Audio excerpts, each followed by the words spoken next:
Good evening, everybody. Just wanted to welcome you all here tonight for Traditional Property Management Apocalypse and Surviving Its End with PropTech. Tonight, you'll be hearing from two of us from Poplar Homes, myself and Rico, and we're going to kick things off right now. If you have any questions as we go through the presentation, feel free to use the chat. That sends it to myself, and at the end, we'll have time for some Q&A, where you're welcome to ask us anything about the content of the presentation or anything about Poplar or our backgrounds. So thank you for joining us tonight, and we'll get started here in a second. Welcome again. So tonight you'll be hearing from myself, Scott Breon. Prior to joining Poplar, I was with Vacasa, where we grew that portfolio of short-term rentals up to 25,000 keys and more than $1 billion in annual revenue. And joining me tonight is Rico, who is our CTO and co-founder, and he'll be diving in to give us a little bit of background about Poplar's technology and maybe a couple ideas for yourself as for your own businesses.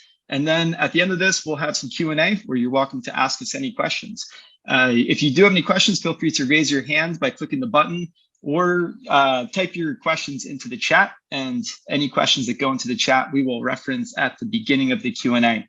Thank you for your time tonight. And to kick things off, Rico will send us to the next slide, and we'll just give you a little bit of background on Poplar.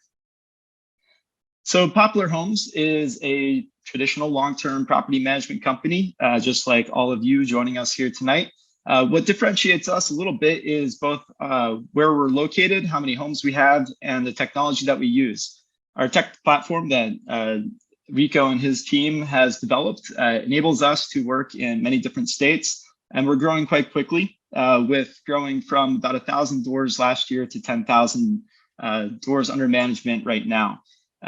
As the graphic nicely shows, we are quickly expanding to new states as well.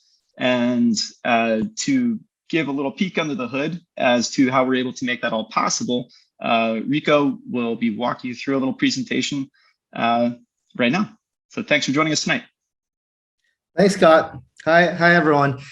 So to start off, let's take a step back and look at how did property management look like in the last 20, 10, or even 3 years ago.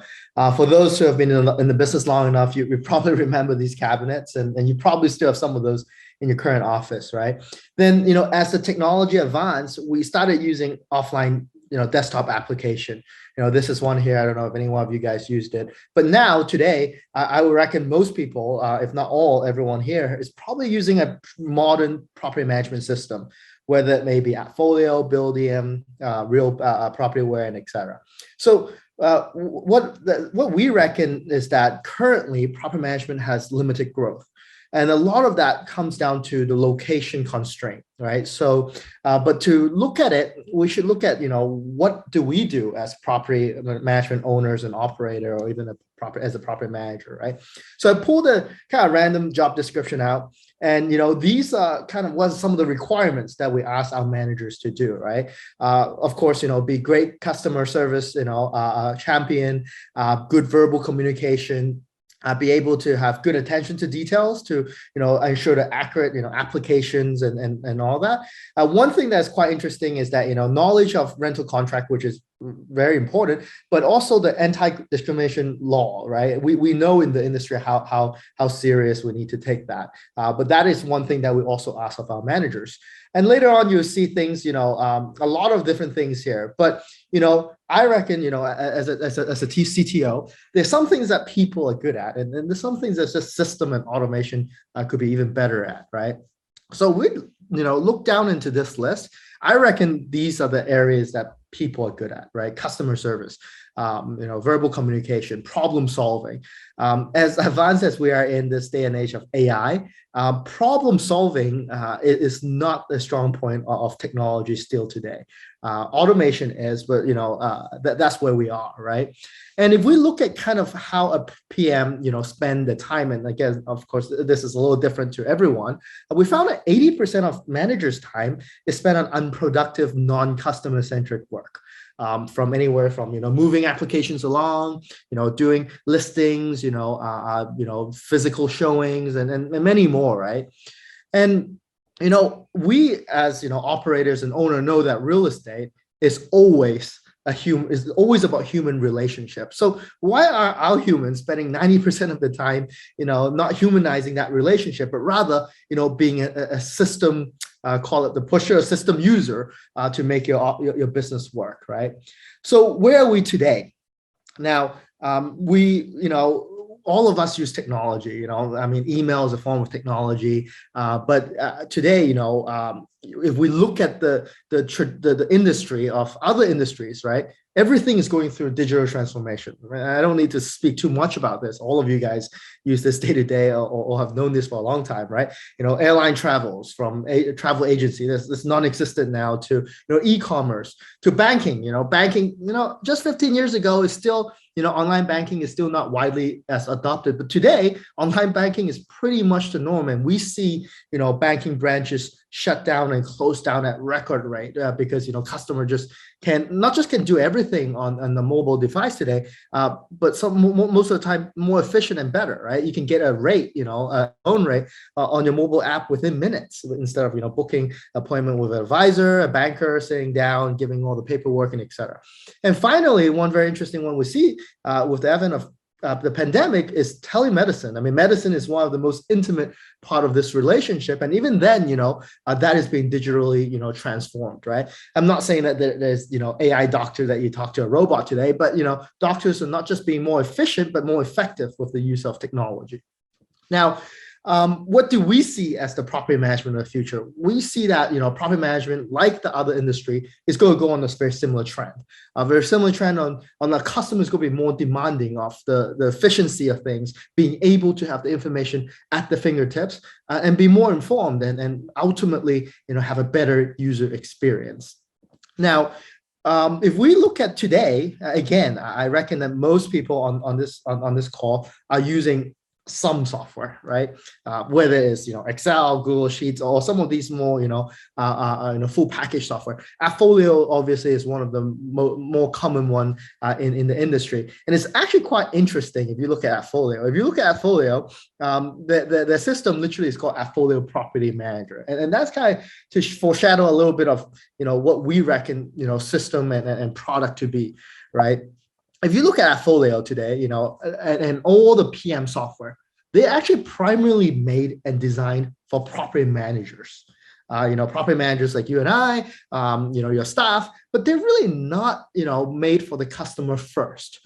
We see this in many ways, right? We see this in many ways in kind of the user interface, the way that you use it. And we all know when we hire a property manager right now, technology proficiency is a requirement at the end of the day. If they're not good with the tools, no way in heck your operation could be efficient, and it becomes a headache. And we all know finding talent, having that kind of technical competency is more is another piece of requirement, furthermore than just being able to deliver this great customer experience.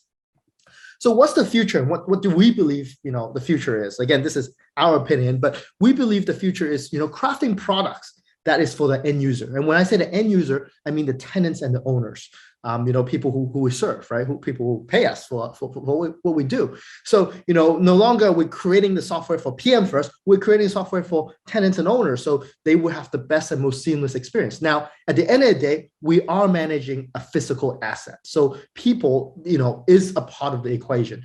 We're nowhere close to the age where, we're robots running around and doing everything for us. So what we also focus is making an autonomous system as simple as we can for the PMs. So, the PMs don't need to spend, months or even sometimes years to get familiar with the system and to use it correctly. We all know the danger of using system incorrectly and having bad data and what that leads to, how that leads to really not just inefficient, kind of operation, but in sometimes creates a lot of liability. So we want our PMs, our staff, to focus on the human side of things, what we reckon what's most important in real estate, developing that relationship.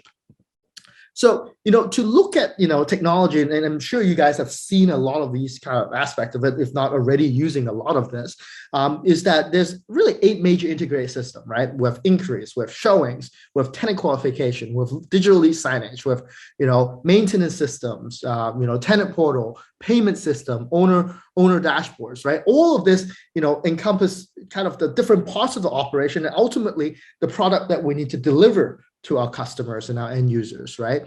And the first question I know you guys are going to ask is, well, it seems like a lot of that exists in our current property management software, and that's correct. A lot of this do, but the way that we take it further apart is through the following slides that we're going to show how we take the next step. Not just having some of these features, but having these features really tightly, glued together, where it delivers an even better experience. So the first thing we do, is that, we, Poplar, is a, tech-powered service brand, right? We work pretty much location agnostically, and that's the key part of how we are able to, kind of attack this growth issue, right? Historically, when you, I'm sure you all have great presence in the city, but when you consider to kind of scale to the next city, then all the kind of overhead and all the, constraint comes into mind, right? So if you to expand to a city over or even a state line over, then, you have to have a new office, you have to have, more, your on staff, accountants, and then all of that kind of stuff really bogs down how operation, how we grow operation in a sense. So we consolidate a lot of that into the technology piece, so we can operate pretty much location agnostically. And our goal is quite simple: is we want our owners to be able to manage their property like a stock, right? I don't know if you guys have recently used, Robinhood or TD Ameritrade. Managing a stock is quite simple on a mobile UI. For us, if they hire us, we reckon that it should be a similar experience, right? And you'll see how our process kind of gears towards that. So one thing to talk about is the way that we transform our operational model with technology. And one key part that we want to highlight is really it saves you money, and that I'm sure that's kind of why a lot of you guys are here and want to kind of share more ideas about how we can do that. For us specifically, we know that traditional managers spends about $100 to $120 per door per month to manage, depending on where they are at. But for us, it only costs us $35, around $35 per door per month, and we'll kind of go deeper into how we do that. But before we do that, I want to highlight, one of our earliest investor, and Jeff Dean is the chief of AI at Google, pretty much the one who built the Google algorithms and a lot of the big data products. He's a co-inventor of MapReduce, one of the core technology of AI that that we use today, and he invested in us with a simple idea that data matters, and data is what got Google to where Google is today, right? From a 10-person, company to now a 300,000 employee company. And he reckoned that, the data that we have as, property managers, as, technology platforms, we can use a lot of that data to help our owners and tenants, not just a better experience, but in many sense, help them create the best ROI, help the tenant have the have the best living experience. If there's any issue, we can use the data to kind of diagnose that and help them resolve the issues quicker and etc. So to talk about that, how can you guys do the same? As we see, kind of what we do. Every industry is being transformed by technology, and everyone can, adopt a lot of these kind of different, tools and skills. Now, what I'm going to mention, I'm sure a lot of you guys have seen, and maybe a lot of you guys have been even using. And being a technology geek myself, I actually at the end want to kind of hear what are the things that you guys currently use that that isn't mentioned, because there's a myriad of possibilities in technology, right? So the first thing we look at is the vision, right? Is how you want to bring your property management firm to the technical level, to the technology level, right?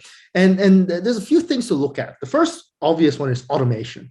And automation, in our business, there's so many sub-process, subsystem, and different parts, from prospective tenants to prospective owner to current tenants to current landlord, right? So what to automate and what to automate first, and more importantly, what not to automate is a key consideration in kind of this transformation that we look at. And without saying, as I said previously, data is extremely powerful. but it's also with extreme you also have to treat it with extreme caution. Because data could be dangerous in multiple ways if used incorrectly, if stored incorrectly, if designed and architected incorrectly. So as you kind of grow this system piece and technology piece, having an eye on how and what kind of data you use is quite important. And finally, scope. Scope meaning how far do you want your system to reach? Do you want to focus first on the tenant side of things, or do you want to first focus on the owner side of things, right? And again, given how large our industry is, and the things that we need to do, that it also matters a lot. Now, the first thing to talk about is the easy stuff, the level 1 automation, right? Automate things that doesn't really require intelligence. There's a lot of things that is pretty routine, right? And I'm willing to bet 99% of you guys are already doing this, right? So, things like, payments, having online rent payments, and a lot of traditional PMS system already assist you with that, doing online payments with, ACH and sometimes even credit card, doing the reminders, doing the, collections and et cetera. So this is the simple stuff, right? And another one is listing, right? Listing, this one is get a little bit interesting because, traditionally, all the PMS that I've known of, and you guys probably heard of rent links and all these kind of data feed, they help you distribute, kind of these listings. But that's to the extent that these systems do, right? They kind of take what you have in your system, push it up and publish it. They don't do any form of what we call SEO, search engine optimization, or even SEM, search engine marketing, right? And both of these are what, kind of bring technology platform to the next level. Like, when you go shopping, you see kind of different ads and different, prompts for what you might like, that sort of things we as property managers can really leverage and utilize. And I see that today in our industry, it's very underutilized, right? Some of you might already do this, but it's actually pretty simple to put up a Facebook ad, to put up an Instagram ad, to put up a Google ad. And the tricky part on that is how do you link a system to some of these, advertising platforms, so that it's efficient, right? It's very easy to put an ad up, but it's also very easy to put an inefficient ad up, right? And things like that. Now, ticketing is another piece. So most of these have a very basic level of ticketing, whether it's, customer concerns to maintenance and et cetera. So, for us, in that manner, we have similar, right? We have our rental listings, which, is an experience for tenants to go onto our site, to be able to see all of, hundreds of listings that we have. And our goal for our listing is how do we make a tenant to be able to essentially rent a property as easy as buying a book on Amazon, right, or renting an Airbnb. That's the goal, right? That's ultimate goal. We obviously have kind of our listing platform, so you can browse around, look at it. We have 3D tours, which I'm not going to talk about because I'm sure everyone here knows what it is, and you guys probably use it a lot as well. But one thing that we also do is our tenant dashboard. We designed it in a very tenant-centric way, where we have ultimate flexibility for the tenants. Tenants on our platform can split it by percentage, by recurring payments. So if there's a group of college graduates or college kids who live together, they could kind of split however they want, and they could pay via ACH and et cetera. Tenant dashboard is another one, owner dashboard. Maintenance is actually an interesting one. From my understanding, even today, a lot of PMS neglects the user side of the tenant experience. A lot of time they let tenant kind of put a maintenance ticket in, but they don't really do much to help you to kind of communicate and seek go through the approval flows with the owner side of things, right? So in the next part we're going to talk a little bit about how we do that, right? We actually shorten the gap from a maintenance issue coming up to diagnosis, to troubleshooting, to eventually, if need be, tenant owner approval. And from my experience, it's the shorter gap that you can push this. And of course, there's a lot of caveats. Sometimes the delays on the owner side and the tenant side. But generally speaking, as we all know, the shorter we can collapse that, the less likelihood of issue coming about, and the happier the tenant, the happier the landlord. And also we give owners the utmost transparency in terms of kind of how their properties are doing. In many sense, we show the owners to how many to the T of how many applications are they getting, how many views are they getting, because managing owner expectation is kind of the name of the game in many sense, right? So be able to be transparent about those factors and help the owner to kind of understand how the market doing and what the market is doing. Oftentimes help us as property managers manage expectation and be able to lease the property at the best price at the most efficient manner possible. So there's a kind of I'm not going to run through this, but this is our ticketing system where tenants can submit. We categorize this ticket. You see that we categorize it pretty in a detailed manner, because at the back end with automations that kind of look at what they are submitting and somewhat pre-sorting some of this information for our team, so that our team can handle these tickets even quicker and more efficiently. Now, level two is where it gets kind of more interesting. This is where, we're combining, multiple systems together, systems that in some sense, sometimes online to offline, systems, right? Things like autonomous showing. Autonomous showing is a feature that we use on many of our property that saves our team a ton of time.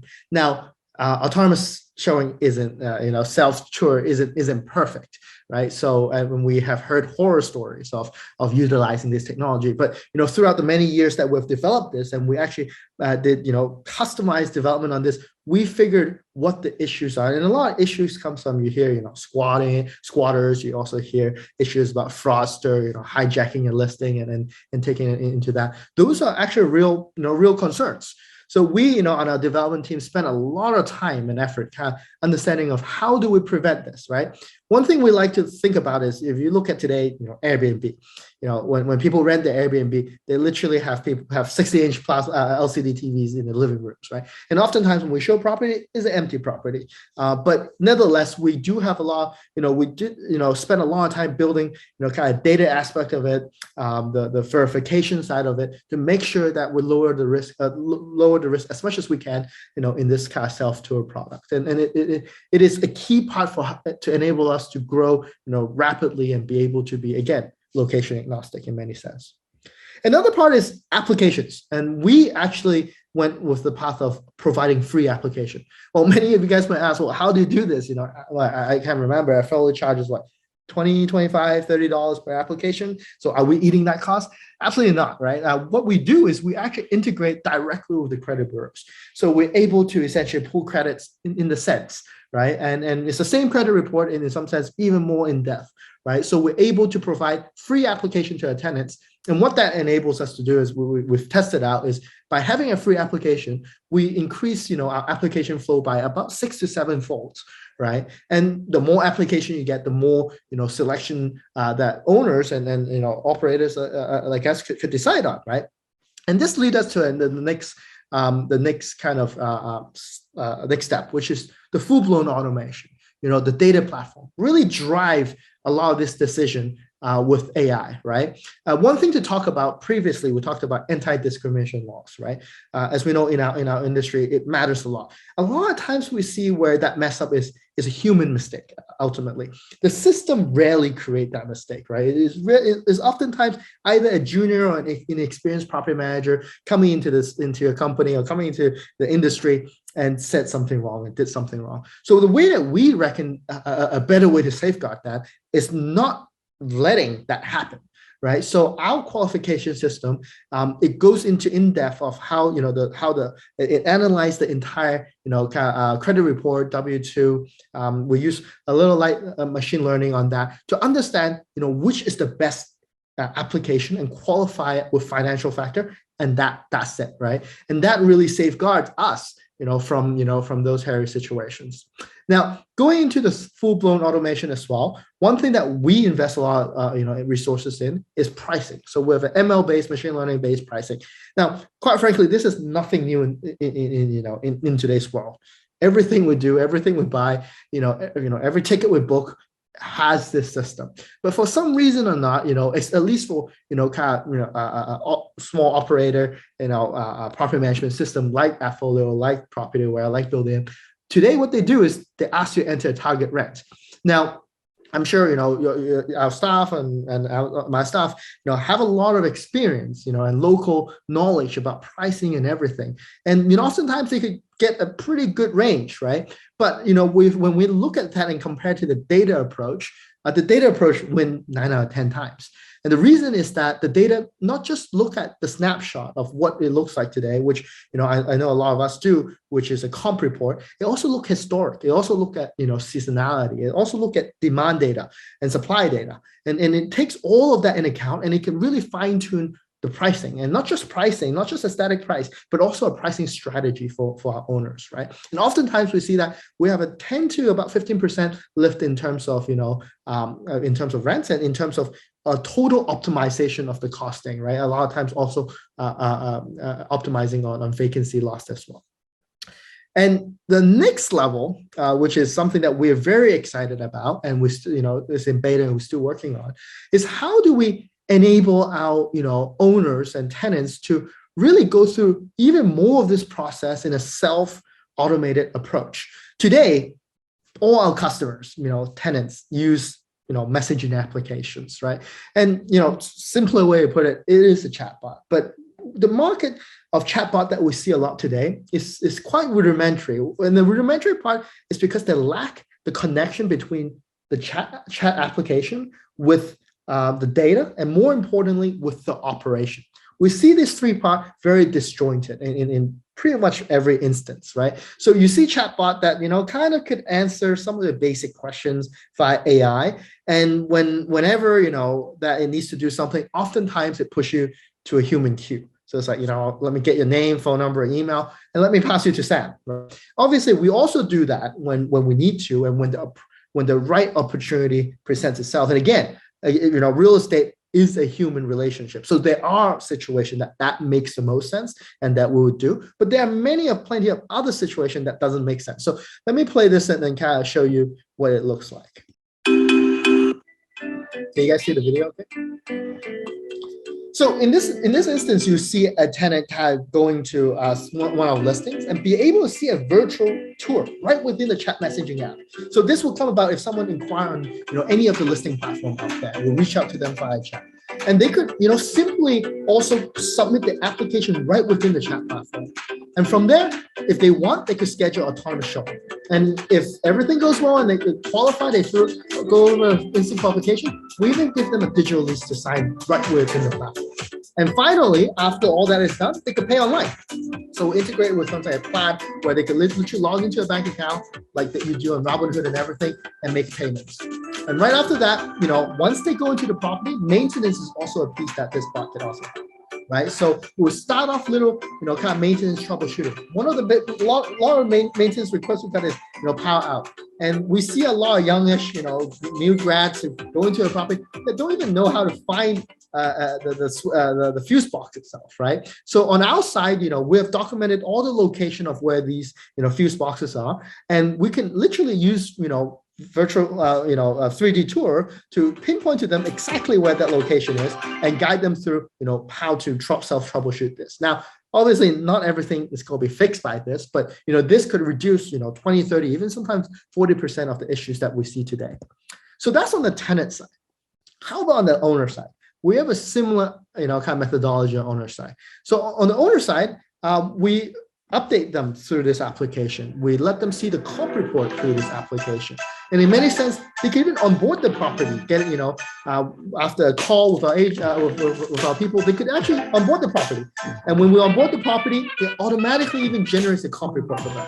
We have all the data surrounding the property, and with this comp report, it gives them a very good idea of what the rent would be, what the demand data looks like, and what the supply data looks like. And from there, they could simply sign a management package with us, and if they have any question, they could call us right within the thread, or they could message us. And like again, using digital signage, sign a management contract, and we'll send someone over to take a 3D scan of their property and immediately list it to all the listing sites that are really getting them the most exposure as we can. And we'll also do a lot of the SEO, search engine optimization, and search engine marketing that we kind of talked about, right? And that's kind of how we screen out and whatnot, right? So that's on the owner side. Now, there's the last layer of technology that that perhaps the owner and tenants don't see, but it's vital to how we operate. And we look at this in terms of what we call operational tech. One is some of these vendors you might see is Plaid. Plaid is a very commonplace one where, whenever you see an application asking you to log in to your bank account, that is via this Plaid platform. This Plaid platform allows us to do instant qualification, allow us to, do online transactions to make sure that, people don't fat finger their routing number and account number. Enables us to do ACH transaction where, it doesn't have NSF, because as you guys know, ACH is a kind of asynchronous blind system where, we don't know a lot of times when we submit the payment request, right? In this case, we can reduce that, right? And then on the other side, we built a proprietary direct payment platform directly with Silicon Valley Bank. And the reason why we do that is a few-fold, right? Obviously, cost is one, but not really the major motivation. The major motivation is enable us to transact payments a lot more flexibility and a lot more quicker. So, most PMS software we see, if you use ACH, has a holding period of sometimes from 5 to even 7, 9 days. We are able to use same-day ACH at a cost of lower than any one of these PMS, property management software provides, at a fraction of the cost, and do same-day ACH, meaning that we can actually grab tenant payment and deposit that payment at the owner's account pretty much within a 24-hour banking cycle. And that, enables us to do a lot of interesting things. And then owners are very happy about, being able to get the money so quickly without, waiting, sometimes weeks, because, these software have to hold your funds to make sure they clear, and et cetera, et cetera. And then finally, the pricing pieces I spoke about previously, right? Pricing is everything, not everything, is a huge part of kind of what we do, and kind of be able to communicate that pricing strategy, and more importantly, having the owner understand how that pricing strategy comes from. Now, with all that said, right, this part of the presentation is more about you guys. Is for you guys joining, I assume a lot of you guys are interested to kind of to want to learn, to learn about how to do this perhaps at your company. And again, I've spoke to many managers, and many managers already have a lot of the systems, right? And again, this is just my perspective of how I see the technology. In the technology landscape, there's 1,000 things we could do, and I'm not going to be able to cover all of them, nor would I know the best of all of them. But I'll try my best to kind of, diagnose what I reckon, is the different ways of approach to kind of implementing some of these features in your day-to-day business. And obviously your choice is going to be, comes down to your budget and your time, and kind of how much you want to be involved in this kind of technical transformation. And generally speaking, and system-wise, there's always a trade-off between, kind of how advanced and customized the system is, and how difficult to create and maintain, and et cetera. So the first level that we talked about, right, is using an out-of-the-box system again, which I think most, if not everyone, is doing. And then this is, using Folio. This is using PropTech. This is using Yardi. This is using all these kind of software. The nice thing is that it's relatively user-friendly, right? As I said, most people who are new to the industry, like most people who hire new PMs, they still need to learn this all out of the box, which take them some time. But arguably, some are more user-friendly than others, like Folio. It's not rocket science. Someone could learn it. But the issue, conversely, is the same, is that it's very hard to customize. And in some level, the system itself, I'm not going to name the system, but some system purposefully make you not be able to customize or work with other systems. And this creates, kind of bottlenecks where maybe something you want to achieve, you just couldn't, because the software just doesn't allow you to do so, right? So this is level one. Case study, Folio is a great software. It's a great software that enables you to get a lot of the level one kind of functionality and features done. Now, level two is where you start to get interesting. Level two is how to build your own bespoke system based on several market solutions. And I know a lot of PM also does this. And I know I've seen a very common design pattern is, well, X system that we're currently using doesn't support that. So I'll have a middle system to kind of bind systems together. And some of the systems that you guys might have heard of would be Podio, would be Monday.com, right? So a key use case, I've seen this a lot, is Folio or Propertyware doesn't have owner approval process, doesn't have the owner approval, automation. So what they do is they use a traditional PMS and they put Podio and Monday.com in the middle, and they use that system to kind of drive those kind of features and automation. Now, the pros, it gives you a lot more features that you want, and you can be pretty creative about different process you want to automate. But the cons is still not fully customizable, and the experience get a little clunky at times, right? Because again, you're having the customer switch from one to another, and it can get expensive, right?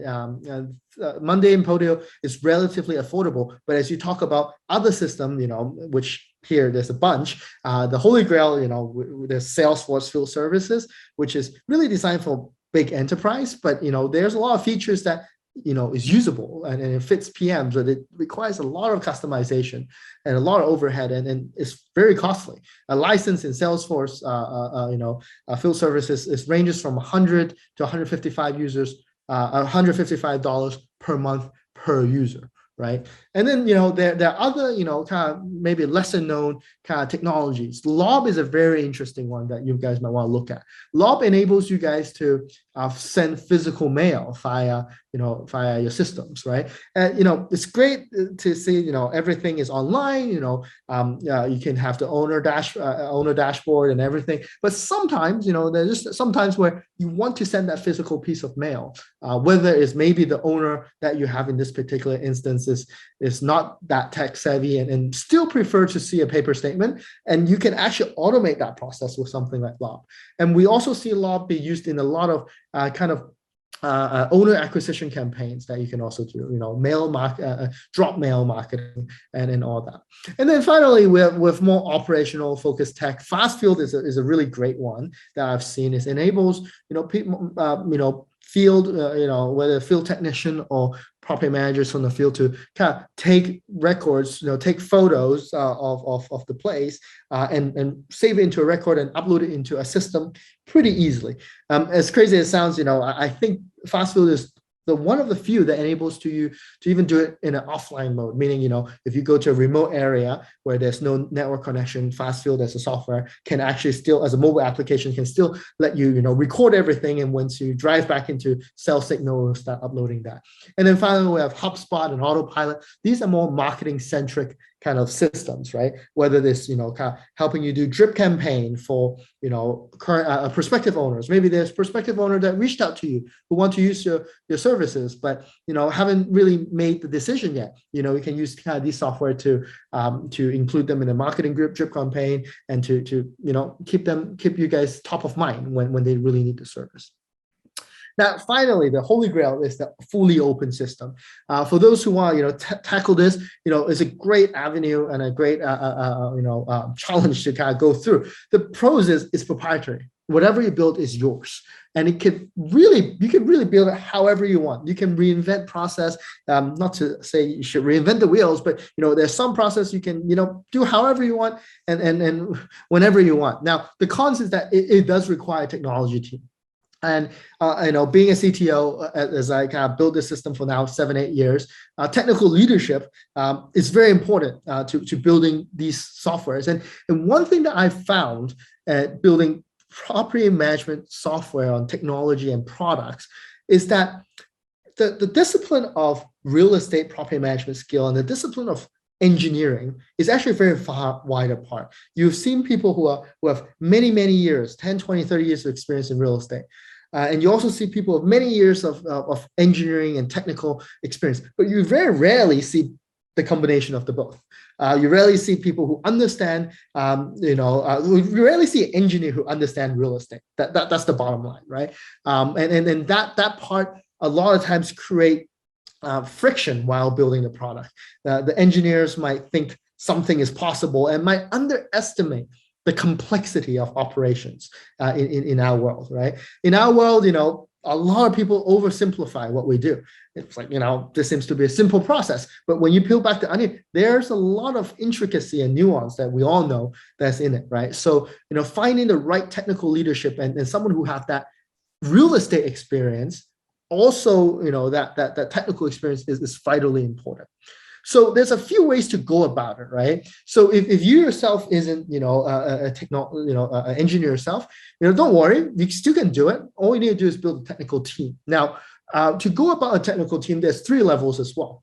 The first level is find a tech-savvy single person to join you. And my advice is you have to be very careful in this. And really, you're not looking for an engineer. You're looking for a system integrator and a system architect. In some sense, you don't want to hire a full-on engineer because a kind of common trait of engineers, they believe they can build everything, and therefore they will try to build everything without knowing how complex your system, your operation is, right? Many of you guys have been in this industry for many, many years, developed many different systems, many different processes, and they would have that naivety, to say the least, to think that they could come in and build everything from scratch on their own. And that fails pretty much 99% of the time I've seen, right? So you want someone who comes in and understand, okay, this is a system, this is your process, this is what you want to do, this is a constraint, and these are the systems that's available out there. How can we combine them together into a piece of technology that works well for you? So that's a single person team. Now, once you finish that and you want, do more customization, maybe you want to white label some things, maybe you want to take a step further, maybe you want to minimize costs, maybe, kind of going through application file, this external system is, getting too expensive, or maybe you want to make a margin of it, or maybe you want to get more tenants. That's when you want to start, considering a small engineering team. When I say small engineering team, this is anywhere between 2 engineers to, let's say, 6, 7 engineers, right? Now, as soon as you have more than 1 engineer, now the technical leadership side of things, the people management side of things on the engineering side becomes even more important. One thing to note as engineers is a very strong opinion of how to do things. And if you ask 3 engineers, you get 3 perspectives. You ask 10, you get 10. And oftentimes, be able to put them all in line and actually executing the right thing at the right pace, at the right direction is vital. So finding someone in this sense, again, I wouldn't look for a technical person to start, like a hardcore engineer to start your team. You still want to find someone who have good sense of product, a good sense of technical vision, and a good sense of people management in many cases to kind of help you grow this, maybe perhaps from a small team to a bigger team. Finally, a full tech team. So this is when you, realize that I want to just go all in and embrace this movement and actually build your proprietary system. So what do you need? Now, building a technology system requires more than engineers, actually. It requires, in this day and age, it requires design. Design, a customer has a very high expectation and standards of what they use. So engineers just won't cut it. So in a team, you often see engineers. And another one is business analysts, BAs. And business analysts is vital for your business because, again, as I said before, people who are engineers very rarely knows how operation works or process works. So you need these BA, you call them the business people, to kind of bridge that gap, right? To kind of bridge that gap to teach the engineer, to kind of help the engineer to understand how your operation works and how it should be and how to build towards that specifications. And then finally, product managers, as we spoke before, right? Today, we see the trend of technology really should be built for the customer, meaning our tenant and our owner. And product managers, the ones who are able to prioritize, well, what feature makes the most impact for you as the owner and for the customer is vitally important. Again, design, we're talking about in the design aspect of not just making things look nice, but you having the user experience with it, right? So it comes with user experience researchers. And finally, data. Data is a whole discipline of its own, right? In data, we have data engineers, we have data scientists, we have data analysts, and those, are getting more and more important in a kind of this full stack approach. And not to say the least, you also need security, CISO, Chief Information Security Officer. You need, DevOps. DevOps is what we traditionally call the geeks that manage the servers to make sure the servers are up and et cetera. So, this is kind of how our team looks like. At Poplar, we have about a 40-person engineering technology team, really broken down to, you can see different squads here, right? And the approach we do is we have 40 people, and this is engineers, this is BA, this is product managers, and they all work in groups because, again, each part of the process is quite complicated, quite in-depth, and quite long, right? So we have a team that focus just on the tenant experience. We have a team that just focus on the owner experience. We have a team that just focus on the security side of things. We have a team that just focus on the pricing and data side of things. And that's kind of how we do it. Now, I can't really show you our entire, exact architecture, but I could kind of get a glimpse of how we do it is, this is kind of a system architecture map, right? You see kind of on the right-hand side, all the different APIs that we use. On the left-hand side, all the different microservices, the system, the database, the automation piece that we use. But that's how we kind of built the team. Now, thanks for, listening to kind of our presentation, kind of understand, joining us. But ultimately, this session is for us to help, provide opinion and perspective that we think might, help you guys. So we'll open up to Q&A, and I'll pass it back to Scott to kind of, make this open forum. Yeah, we've had a few questions come in through the chat. So if you have any other questions, please click on the chat button and those will pop up on my screen here. The first question that came in is, how did you grow to 10,000 doors? That is a great question. Part of it is the same way that all of you have grown your companies, through relationships with realtors and having business development people and traditional marketing practice that you do in your personal businesses. The other part is we've purchased a few companies, and that's helped us open up a few new states and bring on some fantastic employees. And that's how we've also grown to 10,000 doors. How do you integrate? Another question that just came in is, how do you integrate the companies you purchase? So through the integration process, it actually starts prior to the acquisition. During the acquisition conversations that we have with the owners of the companies, we go through a diligence process that is review of all of your systems, all of your people, all of your contracts, and how you currently work with your property owners. And then we actually do an assessment of what makes most sense for the end users, just like Rico was talking here. And the end users of in your business are your homeowners, your tenants, and your employees. And we've figured out what is best for all of them to most successfully integrate into the larger organization. So in the beginning, there will be the two brands, but the goal over time is to create one brand where all of those doors come into the same systems, same technology, and same training for all of the employees. A couple other questions are coming in now. Just give me a second to read through them. So one of the questions that just came in is, your biggest concern is, how exactly can you switch from the technology that you're currently using to our technology? So Rico, do you, you can probably take answer that. that one? So we actually spent a lot of time on the integration and migration process, right? So we see that 90% of PMs out there use AppFolio, and then some Buildium, some PropertyWare, and all that. So we built a autonomous automated migration system that migrates from your system to our system. And in the meanwhile, while we do that migration, is really about keying the process to the efficiency, right? So once that migration is done, we'll start training the team and have them focus more on the customer-centric side of things, right? And also how to focus them on the growth of the portfolio. And usually that integration process takes anywhere from 1 month to 3 months to do. And we'll work closely with the owner, the operator, and the team to make sure that process is as seamless as possible and gaining the maximum efficiency at the end of it. Another question that came in is, how do I find out how much you will pay for my company? There's a lot that goes into the valuation of any company. It's the type of contracts you have, how long you've been in business, the value of any other assets that are part of the business. And so the best way to do that is talk to the people you're probably already talking to that helped you know about this presentation this evening.